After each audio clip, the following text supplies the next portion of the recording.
Magluto tayo ng champurrado.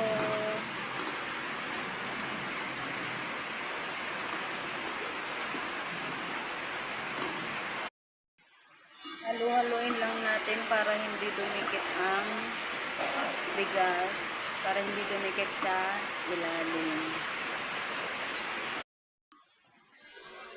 Ayan, medyo naalsa na siya.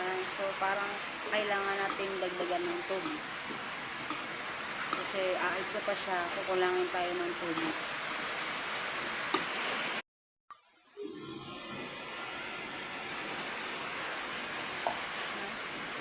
Halu-haluin ulit natin siya hanggang sa umalsa pa ulit siya at lumambot na parang kanin.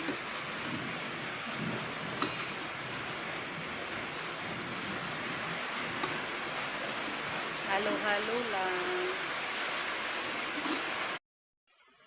So, kung naririnig nyo guys, yung ingay is umuulan sa labas.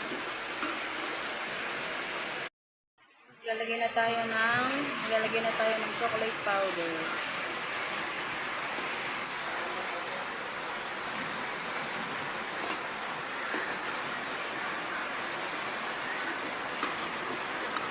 Dagdagan pa natin.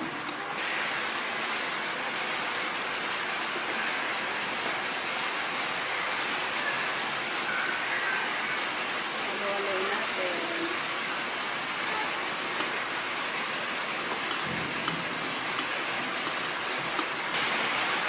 And then, asukal.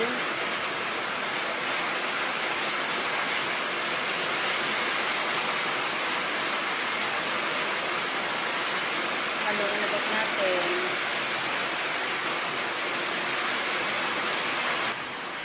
Ayan guys, pwede na siya. Kulong-kulo na. At malambot na rin yung kanin. Pwede na siyang kainin.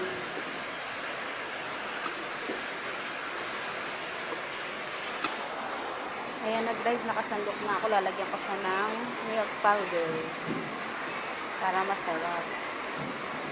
Sakto lang yung sabaw niya sa rice. Kasi, thank you for watching.